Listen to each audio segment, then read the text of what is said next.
अभिमन्यु त्यागी जी, ये सब तो बहस चलती रहेगी, अदालत फैसला दे देगी, ठीक। लक्षण दिख ही रहे हैं क्या। लेकिन मैं एक बड़ा व्यवहारिक पक्ष उठा रहा हूं जिसको कोई सार्वजनिक तौर पर उठाता नहीं। जो वार्ड की मेंबरी लड़ना चाहते थे, पार्षदी के चुनाव, या नगर पालिका पंचायत अध्यक्ष, नगर पालिका अध्यक्ष, महापौर का, क्या उनसे जो मिष्टान्नम मधुरम प्रियम, में ऐसे शब्द का प्रयोग कर रहा हूं, तो मुकदमा भी हो जाएगा क्या। उनसे जो मिठाई ग्रहण कर ली गई होगी इन 4 महीनों में, ये आगे कैरी फॉरवर्ड मानी जाएगी ये, या गई अगर मान लो चुनाव टल जाता है। क्योंकि हजारों कार्यकर्ताओं ने मुझसे कहा कि सर ये पूछ लीजिएगा, बड़ा इन्वेस्टमेंट हो गया है क्या। अमिताभ जी, जो वर्तमान में जो इन्होंने आरक्षण, अरे आरक्षण नहीं दादा रे, मैं दूसरी बात पूछ रहा हूँ। आप की बात कहना चाह रहा हूँ, होर्डिंग बैनर से लेके प्रचार प्रसार का होर्डिंग बैनर नहीं भैया, जो बंडी बनवा दी, नेहरू कट बनवा दी, कुर्ता पजामा सिलवा दिया, और तमाम नया फोन से लेके और तमाम मिष्टान नाना प्रकार का जो कार्यक्रम है, उसका खर्चा का हिसाब कौन देगा। कार्यकर्ता की तो रीढ़ टूट गई। 4 महीने से गुलगुले बट रहे हैं उत्तर प्रदेश में, और ना बट रहे हो तो आलोक जी बता दे, सज्जाद साहब बता दे कि नहीं गलत बोल रहे हैं। उसका कैरी फॉरवर्ड होगा कि नहीं, गरीब को राहत मिलेगी, कार्यकर्ता को कि नहीं, ये गया पैसा। त्यागी जी, ये बड़ा सवाल। निश्चित तौर पे कहीं ना कहीं जब आरक्षण ही बदल जाएगा तो हताशा उस कार्यकर्ता के मन में जरूर आएगी, जो लगातार 5 साल से संघर्ष कर रहा था। और ये हताशा का कहीं ना कहीं जो जिम्मेदार है वो भारतीय जनता पार्टी है, क्योंकि इनकी नेताओं की जो कार्रवाई हुई है, नेताओं के द्वारा दबाव में जो आरक्षण लागू किया गया है, और जो लूप होल का इन लोगों ने फायदा उठाया है, और ये लोग भी जान रहे हैं कि परिवर्तन का इस समय माहौल उत्तर प्रदेश में है, निश्चित तौर पर। अरे आप तो रुकी जाओ, आप परिवर्तन, आप तो रुको भाई, एक मिनट नहीं था, आप भी परिवर्तन कर दोगे तब पर तो बड़ा मुश्किल है। कांग्रेस भी अगर परिवर्तन कर देगी, रुकिए एक सेकंड रुक जाओ। उमेश यादव, पिछले 4 महीने से अचानक से हजारों की संख्या में उत्तर प्रदेश में समाज सेवी उत्पन्न हो गए थे, दसियों हजार की संख्या में, ठीक। गुड्डू भैया वरिष्ठ समाज सेवी, पप्पू भैया वरिष्ठ समाज सेवी, क्या फलानी भाभी वरिष्ठ समाज सेवी का, क्या जब से ये आरक्षण की सूची, अनंतिम सूची जारी हुई, जाने कितने तो रात में अपना होर्डिंग खोल ले गए, दुख के भंवर में डूब गए और होर्डिंग भी खोल ले गए। बोलो छोड़ो ससुर। अब वो बाद में ये और कहते घूम रहे कि फला नेता को भैया इतना नमस्ते कर चुके थे, बेलपत्र और जलाभिषेक रुद्राभिषेक कर चुके थे, अब बताइए गया सब पानी में। यादव जी, आप लोग रहम नहीं करते कार्यकर्ता पे? देखिए अमिताभ जी, ये बड़ा व्यक्तिगत विषय है, और ये जो भैया और भाभी की, पप्पू भैया और भाभी की आपने जिक्र किया, ये भैया और भाभी और उन लोगों में जिनमें गिव एंड टेक हुआ है, ये उनके सामंजस्य पर डिपेंड करता है कि आगे चुनाव बढ़ेंगे तो कोई एडजस्ट करेंगे, आधा करेंगे कि पूरा करेंगे। ये उनका हर जगह अलग अलग माहौल है सर। अब उस हिसाब से एडजस्ट कर लेंगे, और अब चूंकि उन्हें चुनाव लड़ना है या अथवा किसी को लड़ाना है, तो कहीं ना कुछ तो एडजस्टमेंट करेंगे ना, निश्चित करेंगे। भैया अब्बास साहब, ये बड़ा भारी सवाल है। ये कार्यकर्ता आपसे नहीं पूछे, हमसे तो दिल की बात कहता है। वो कहता भाई साहब इतना लगा चुके हैं। अच्छा, बहुत सारे तो मैनपुरी में इसीलिए गए, फोटो डाली फेसबुक पे कि वार्ड में कुछ मिलेगा हमको भी, टिकट नहीं, डीजल का पैसा गाड़ी ले गए, खर्चा किया। बहुत अच्छा सवाल है आपका अमिताभ जी। देखिए, समाजवादी पार्टी जो है वो सड़कों पे संघर्ष करने वाली पार्टी है। ना हम अच्छे कुर्ते पहनते हैं, ना हम अच्छे पैजामे पहनते हैं। ऐसा मत कहो, ऐसा नहीं कहो। सुन लीजिए, ये एक बहुत सस्ती टोपी लगा के सर पे रहते हैं, ये आप देख लीजिए टोपी को। अब भाई जिनकी सरकार चल रही है वो बेहतरीन कुर्ते पहनते हैं, लेनिन के पहनते हैं, कहाँ के पहनते हैं, इंपोर्टेड। दर्द उनको हो रहा होगा क्योंकि उनको मालूम है कि ये गरीब पार्टी के संघर्ष करने वाले लोग कहीं ऐसा ना हो कि नगर निगम चुनाव के अंदर सत्ता पे काबिज हो जाएं। जिस तरीके से मैनपुरी में पटखनी दी है, खतौनी में पटखनी दी है, ये इनको धूल चटा दी है, ये अभी तक इनको याद है। ये अड़ंगे डालने का काम करते हैं। ओबीसी के ये विरोधी हैं, दलितों के विरोधी अब्बास हैं। साहब, एक मिनट, ये शिखर अग्रवाल, एक मिनट रुको अब्बास साहब, एक मिनट रुको। शिखर अग्रवाल, आप नॉन पॉलिटिकल आदमी, आप ये बताओ, समाजवादी पार्टी हो, भाजपा हो, बसपा हो, इनके नेता कोई गरीब हैं?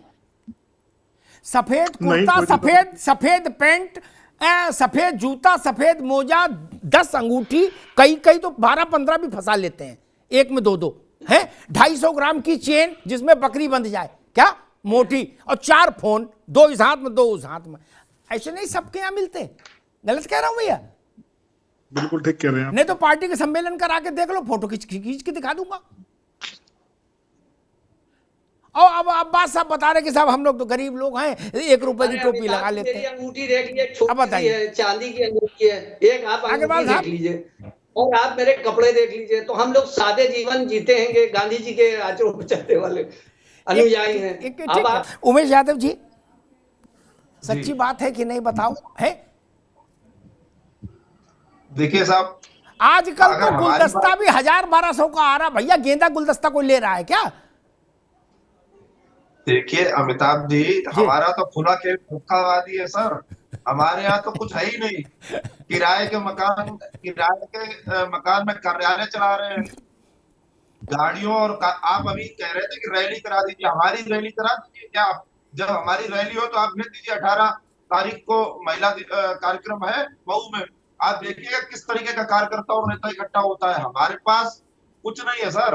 हम लोग तो सिर्फ अपनी बात लेके जा रहे हैं जनता के बीच। जो हमें स्वीकार कर रहा उसका स्वागत है, जो नहीं स्वीकार कर रहा उसको समझाने का प्रयास कर रहे हैं। हमारे पास ना कुछ लेने को है साहब, ना कुछ देने को है। बस अगर लेने देने को देखिए, है आलोक वर्मा तो- जुड़ गए क्या? जी उमेश जी, मैं कह रहा हूं कि यदि लेने देने को है तो उनको ये भविष्य के लिए आश्वासन दे रहे हैं कि हम आपकी सेवा करेंगे और आप हमें कहीं ना कहीं स्वीकार करिए। हमारे पास इसके अलावा ठीक। ना तो लंबी ठीक है उमेश बाबू, रुको। राजनीति, अभिमन्यु त्यागी मेरी बात से सहमत होंगे, राजनीति में भविष्य के आश्वासन का कोई मतलब नहीं होता। त्यागी जी गलत तो नहीं कहा? और अगर आप गलत बोलोगे तो मैं 4 उदाहरण दूंगा ऐसे जो पूरा हिंदुस्तान जानता है। क्या राजनीति में भविष्य कुछ नहीं होता? नगद दान महाकल्याण नहीं। त्यागी जी गलत तो नहीं कह रहा? भविष्य किसने देखा भैया?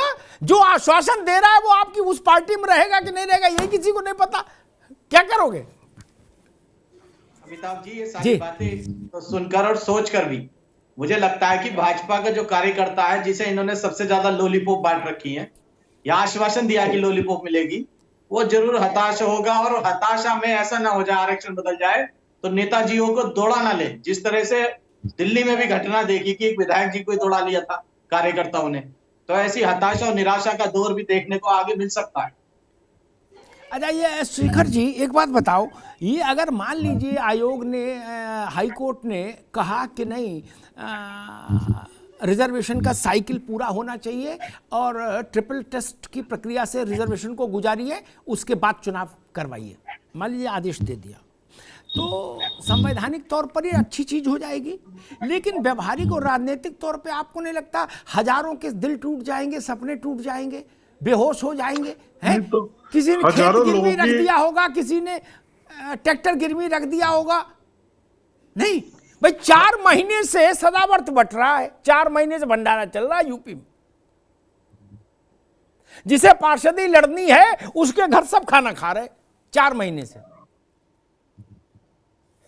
शिखर जी, लोगों की व्यवहारिकता को देखते हुए अब कानून न तो नहीं बदलना चाहिए, न संविधान बदलना चाहिए। अगर चुनाव लेट होते हैं या चुनाव जल्दी होते हैं वो एक विषय अलग है। विषय है कि समता मूलक समाज की स्थापना के लिए सभी को उनका बराबर हिस्सा मिलना चाहिए। इसीलिए लोकतंत्र है, ये देश की एक वो होती है अपनी खासियत। भारत की एक खासियत है कि अलग अलग जातियों को, अलग अलग धर्मों को से ताल्लुक रखने वाले लोग एक साथ जुड़े हुए हैं। तो हम कानून के माध्यम से एक साथ जुड़े रहेंगे। हमारे सिर्फ इतनी भावना है कि चाहे लेट हो चुनाव, चाहे जल्दी। ठीक, आलोक जी अगर आप जुड़ गए हैं और मेरी बात सुन पा रहे हैं तो हाँ बोलिए। आ रही है आपकी? अरे तो थोड़ा तेज से बोलिए ताकि मैं सुन पाऊँ हाँ आपने कहाँ का। मैं आवाज आ रही है आपकी? ठीक भाई, मेरा सीधा सवाल ये, जब से मैंने आज ये डाला ट्विटर पर कि आज शाम को 5 बजे आरक्षण वाले मसले पे चर्चा करूंगा, क्या कम से कम उत्तर प्रदेश भर से 250-300 मैसेज और फोन आए, और ज्यादातर आए उसमें 50% भाजपा के, 35% सपा वालों के और 10-15% में बाकी के, कि भाई साहब क्या टल जाएगा चुनाव। उनकी आवाज में बड़ी उत्कंठा थी। मैंने कहा आपको क्या तकलीफ, कभी हो चुनाव? अरे बोले भाई साहब बड़ा गड़बड़ हो जाएगा। तो सबका एक साझा उत्तर था। मैंने पूछा क्या गड़बड़ हो जाएगा? बोले भाई साहब बहुत इन्वेस्टमेंट हो गया। ये इन्वेस्टमेंट क्या होता है आलोक जी? भैया मैंने तो चुनाव अमिताभ जी कभी लड़ा नहीं, मैं आपसे क्या बताऊं कि क्या इन्वेस्टमेंट हो गया। शादी नहीं की, बारात तो की है भैया। आलोक बाबू शादी नहीं की, बारात की है कि नहीं, कि बारात नहीं की? देखिए निश्चित रूप से देखो त्यागी जी भी मन मन मुस्कुरा रहे हैं। जब चुनाव होता है तो हर प्रत्याशी जो है अपना लोगों तक पहुंचने में अपना कुछ खर्च करता है निश्चित रूप से। तो कुछ खर्च तो हुआ ही है लोगों का, लेकिन सबसे बड़ी चीज ये है कि एक निष्पक्ष चुनाव हो और कानून सम्मत चुनाव हो, लोकतंत्र की जो मर्यादा है उसके हिसाब से चुनाव हो और सभी तबकों को आगे बढ़ने का मौका मिले, इसके हिसाब से चुनाव हो। अच्छा एक बात बताइए, ठीक आलोक बाबू, एक बात है, ये तो मैं एक ह्यूमर में एक बात मैंने कह दी, एक गंभीर बात।